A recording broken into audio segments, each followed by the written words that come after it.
Fred et Rose West, Ian Brady et Myra Hindley, Gwendolyn Graham et Catherine Maywood. Voici quelques-uns des couples de tueurs en série les plus tristement célèbres de l'histoire. Bien que leurs crimes vicieux et brutaux ne seront jamais oubliés, ils ont tendance à éclipser de nombreux autres duos criminels dont la cruauté est tout aussi sévère. Rejoignez-nous pour l'épisode d'aujourd'hui, alors que nous examinons 3 affaires troublantes de couples qui étaient littéralement partenaires dans le crime.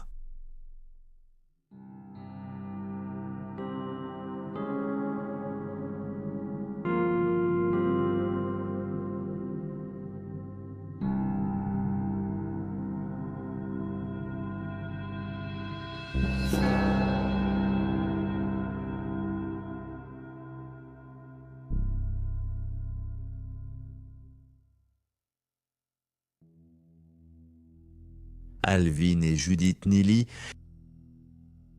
Alvin Neely, 26 ans, a rencontré Judith Ann Adams, 15 ans, en 1980. Peu après, il a quitté sa femme et ses 3 enfants pour partir avec elle. Judith était décrite dans sa jeunesse comme une enfant à problème issue d'une grande famille du Tennessee. Elle a perdu son père alcoolique à l'âge de 9 ans à la suite d'un accident de moto. Et lorsqu'elle a rencontré Alvin à l'adolescence, elle s'est lancée dans une vie de crime avec lui. Ce qui avait commencé comme de petits vols est devenu un braquage à main armée qui a ensuite dégénéré en meurtre. La première victime du couple fut Lisa Ann Millican, 13 ans, disparue le 25 septembre 1982.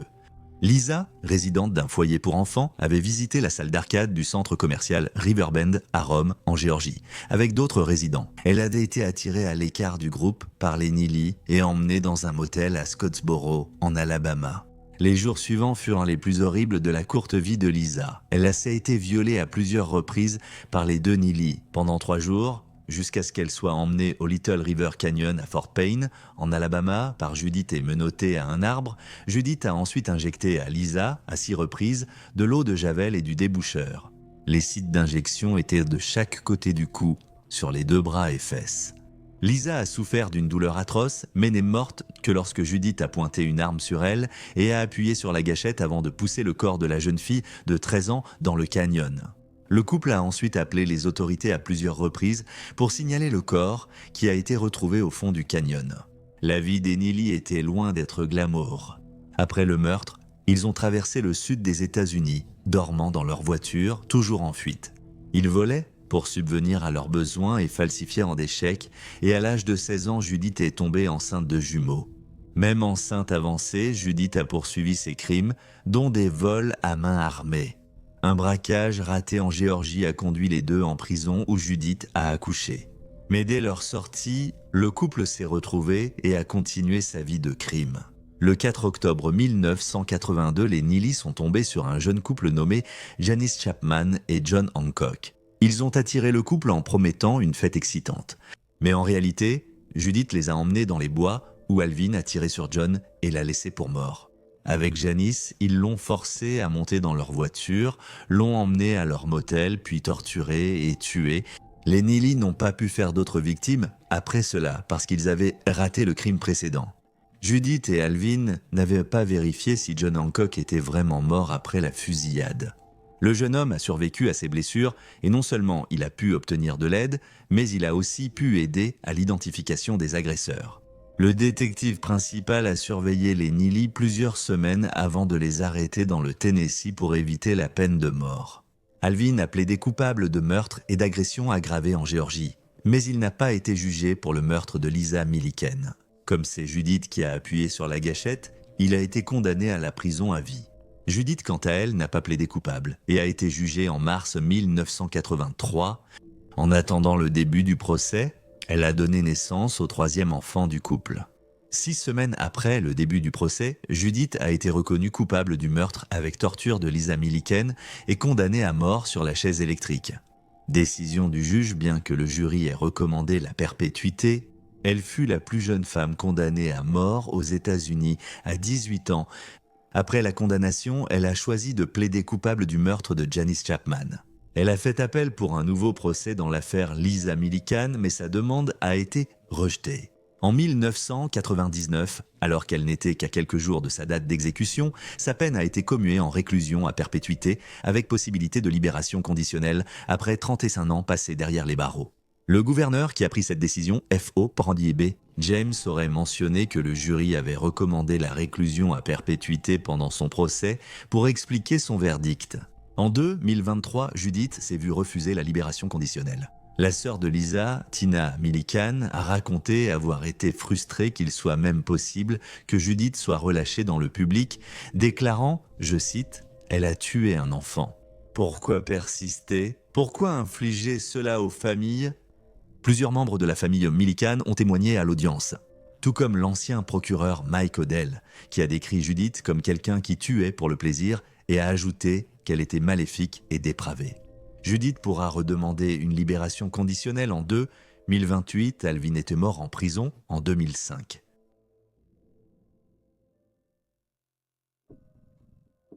Alton Coleman et Deborah Brown. Deborah Brown avait 21 ans quand elle a rencontré Alton Coleman, 28 ans en 1983. On ignore où ils se sont rencontrés, mais tous affirment que Deborah Brown a vite succombé au charme de Coleman, rompant ses fiançailles pour lui. Décrite comme une femme non violente, à la limite de la déficience intellectuelle, Deborah Brown était tout le contraire de Coleman. Il avait quitté l'école au collège, vivait avec sa grand-mère et avait eu des démêlés avec la justice depuis le début des années 1970. Il avait été inculpé pour des crimes sexuels 6 fois en 10 ans, dont 2 affaires classées sans suite. Acquitté de 2 chefs, il a plaidé coupable à une infraction moindre. Il devait être jugé dans l'Illinois après le viol d'une jeune fille de 14 ans, mais il a fui l'État et a commencé une série de meurtres avec sa nouvelle petite amie Brown. Le premier meurtre du couple a eu lieu le 29 mai 1984, après qu'il se soit lié d'amitié avec Juanita Witt afin d'approcher sa fillette de 9 ans, Vanita. La fillette a été emmenée de Kenosha, dans le Wisconsin, jusqu'à la ville de Waukegan, dans l'Illinois, à 20 miles de là, où elle a été violée puis étranglée à mort. Son corps a été retrouvé le 19 juin dans un bâtiment abandonné, à seulement 4 pâtés de maison du domicile de Coleman et sa grand-mère. 2 jours après la mort de Vanita Witt, ils se sont liés d'amitié avec un homme nommé Robert. Carpenter a dormi chez lui et a emprunté sa voiture le lendemain pour faire des courses. Le couple n'est jamais revenu, laissant l'homme sans véhicule. Brown et Coleman sont partis pour l'Indiana, où ils ont fini par arriver dans la ville de Gary. À ce moment-là, le FBI savait que Coleman était en fuite et commençait à poursuivre le couple. Ignorant que le corps de Vanita Witt gisait abandonné à Waukegan, à Gary, le 18 juin, le couple aperçut 2 petites filles marchant près de chez elle et les enleva dans la rue. Elles furent battues et violées. La petite, Annie Turks, 9 ans, a survécu après avoir été abandonnée et étranglée jusqu'à l'évanouissement. Tandis que sa nièce, Tamika Turks, âgée de 7 ans, fut étranglée à mort, le corps de Tamika fut retrouvé le lendemain, partiellement décomposé. Plus tard ce jour-là, Donna Williams, 25 ans, disparut à Gary. Comme les autres, elle a été violée et étranglée. Son corps a été découvert plusieurs semaines plus tard, le 11 juillet à Détroit, dans le Michigan, à seulement un demi-mile de l'endroit où son véhicule avait été retrouvé au moment de sa disparition. Le 2 juillet, Coleman a frappé un couple de Détroit de chez eux avec un tuyau. Monsieur et Madame Palmer Jones de Dearborn Heights ont été grièvement blessés, Coleman ayant arraché leur téléphone pour les empêcher d'appeler à l'aide. Le couple a volé leur argent avant de s'enfuir en voiture. Le duo est ensuite allé à Toledo, Ohio, où, 5 jours plus tard, ils ont tué Virginie Temple, une femme qu'ils avaient rencontrée. Selon les rapports, Virginie, mère de plusieurs enfants, était portée disparue depuis plusieurs jours quand la police a enquêté. À l'intérieur, ils ont trouvé la plupart des enfants effrayés mais indemnes. Cependant, en inspectant le vide sanitaire de la maison, les autorités ont découvert les corps de Virginie et de sa fille aînée, Rachel, âgée de 9 ans. Elles avaient été étranglées et entassées à l'intérieur. Ce même jour, Brown et Coleman sont entrés dans la maison d'un autre couple, cette fois Frank et Dorothy Duvendak qui résidaient à Toledo. Les Duvendak ont été ligotés avec des cordons électriques afin que Brown et Coleman puissent voler leur argent, leurs objets de valeur et leurs véhicules. Après les meurtres de Virginia et Rachel Temple, le couple a fui à Dayton pour voir le révérend Millard. Gay et sa femme Catherine Coleman et Brown sont restés chez les Gay pendant un court moment et les ont accompagnés à un service religieux le 9 juillet. Ils ont été déposés à Cincinnati où 3 jours plus tard, le couple a choisi une nouvelle victime. Tony Story, âgé de 15 ans, a disparu le 12 juillet de son quartier d'Over the Rhine. 8 jours plus tard, ses restes ont été retrouvés, apparemment avec un bijou qui avait été volé aux résidents du temple. Le 19 juillet, les meurtriers sont allés à Norwood à vélo où ils ont attaqué un couple, Harry et Marlene Walters.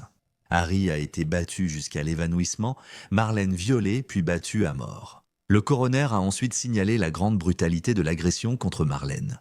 Elle a été frappée environ 20 à 25 fois avec un objet contondant. Le duo a volé la voiture des Walters après l'agression et le meurtre, puis a pris la fuite. Brown et Coleman sont ensuite allés dans le Kentucky où ils ont kidnappé un professeur d'université et l'ont enfermé dans le coffre de sa voiture après avoir pris son portefeuille. Le professeur dira plus tard à la police, après avoir été retrouvé dans le coffre du véhicule abandonné, que le duo lui avait fait appeler sa femme pour lui dire qu'il avait une énorme dette de jeu et qu'il devait beaucoup d'argent. Ils devaient apporter tout l'argent de leur compte d'épargne à une cabine téléphonique à Richmond, mais le couple n'a même pas récupéré l'argent. Et on ne sait pas pourquoi. Brown et Coleman ont laissé la voiture à Dayton le 17 juillet et sont revenus chez les gays pour voler leur voiture. Leur dernière victime, Eugene Scott, 75 ans, a été tué à Indianapolis. Le duo a volé son véhicule puis s'est rendu à Evanston, Illinois. Coleman et Brown étaient recherchés et figuraient sur la liste des 10 personnes qu'on allait plus rechercher du FBI, bien qu'ils aient en réalité occupé la 11e place. Puisque leur visage et leur description étaient affichés partout, il était assez facile pour les témoins de les identifier, et c'est ce qu'ils ont fait. Le couple a déjà été arrêté le 20 juillet à Evanston. Ils ont finalement été reconnus coupables du viol et du meurtre de Tony Story et Marlene Walters dans l'Ohio et condamnés à mort. Coleman aurait répondu à cela de « Je suis déjà mort ». Le couple a aussi écopé de 20 ans chacun pour avoir enlevé le professeur et l'avoir transporté entre États. Coleman a été exécuté par injection létale le 26 avril 2002. Pendant un certain temps, Brown a été la dernière femme dans le couloir de la mort de l'Indiana. Mais en 2018, un procureur du comté de Lake et le bureau du procureur général de l'Indiana ont retiré la demande d'exécution après l'appel de ses avocats pour des problèmes de santé mentale. Sa peine de mort dans l'Ohio a été commuée en prison à vie en 1991 à cause de son faible quotient intellectuel et de l'absence de casier judiciaire, avant de rencontrer Coleman. Et ce qui est décrit comme une dynamique de maître-esclave qu'elle avait avec lui, ce qui aurait influencé ses actions. Brown ne verra probablement jamais la lumière du jour, cependant, puisqu'elle purge une peine de 140 ans de prison dans l'Indiana, ainsi qu'une peine de prison à vie dans l'Ohio. Elle est actuellement incarcérée à l'établissement correctionnel de Dayton, à Dayton, dans l'Ohio.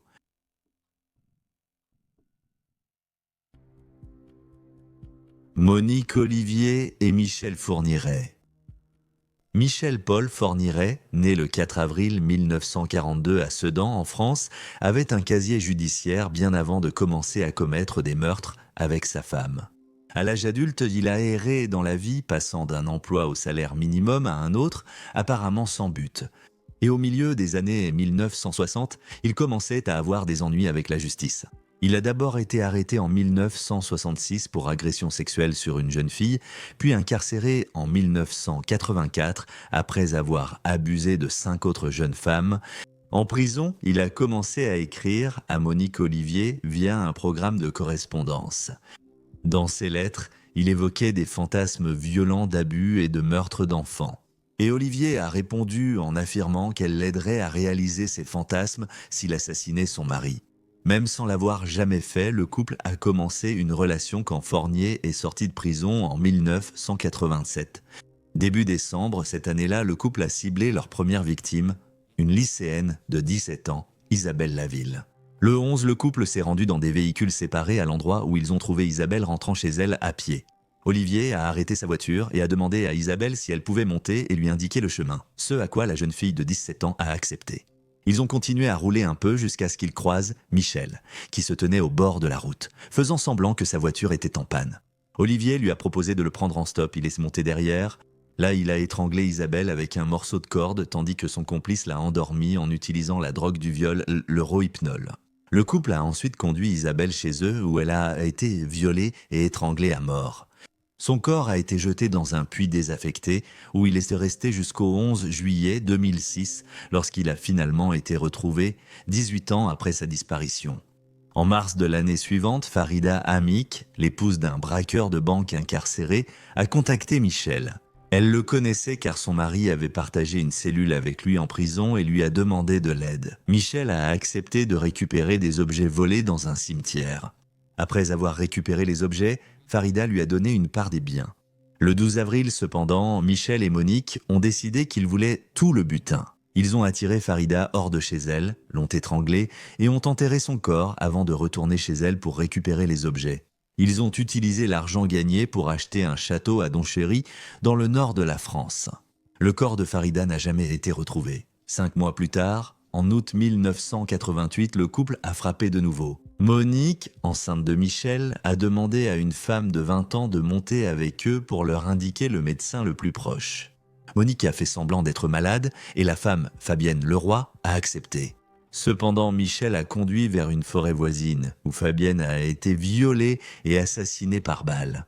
En mars 1989, Jean-Marie Desrimeaux, âgé de 21 ans, est devenu la prochaine victime après avoir rencontré Michel à plusieurs reprises dans le train, à partir de janvier. Et lui et Monique l'ont invité chez eux pour un repas. Cependant, chez eux, les choses ont pris une autre tournure. Michel a demandé à Jean-Marie si elle était vierge. Elle a répondu non et mentionné avoir un petit ami. Selon les témoignages, cela a mis Michel très en colère. Il a commencé à l'attaquer et a tenté de la violer.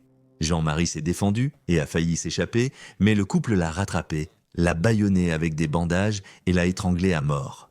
Ils ont enterré le corps dans le jardin du château. En décembre 1989, 6 mois après leur mariage d'Assien-Ruchan avec leur enfant d'1 an à l'arrière, le couple cherchait une nouvelle victime. Ils ont finalement jeté leur dévolu sur une fillette de 12 ans, nommée Elisabeth Bruchette, qui rentrait chez elle après avoir rendu visite à une amie dans la ville de Namur, en Belgique. Elisabeth a finalement été étranglée à mort après que Michel ait échoué à l'étouffer avec un sac en plastique, et son corps a été enterré dans le jardin du château près de celui de Jean-Marie. Les corps des 2 filles seront retrouvés en 2004, après les aveux du couple. Leur dernier meurtre date du 21 novembre 1990, lorsqu'ils ont croisé Natacha Dinas, 13 ans, qui rentrait chez elle à pied. Comme ils le faisaient toujours. Le couple l'a attirée dans leur voiture et l'a conduite dans un endroit isolé où elle a été poignardée 2 fois dans la poitrine avec un tournevis et étranglée. Son corps a été laissé sur la plage voisine. L'examen du médecin légiste a révélé que Natacha avait été violée après sa mort. Entre 2000 et 2000, un Michel a commis 2 autres meurtres sans sa femme.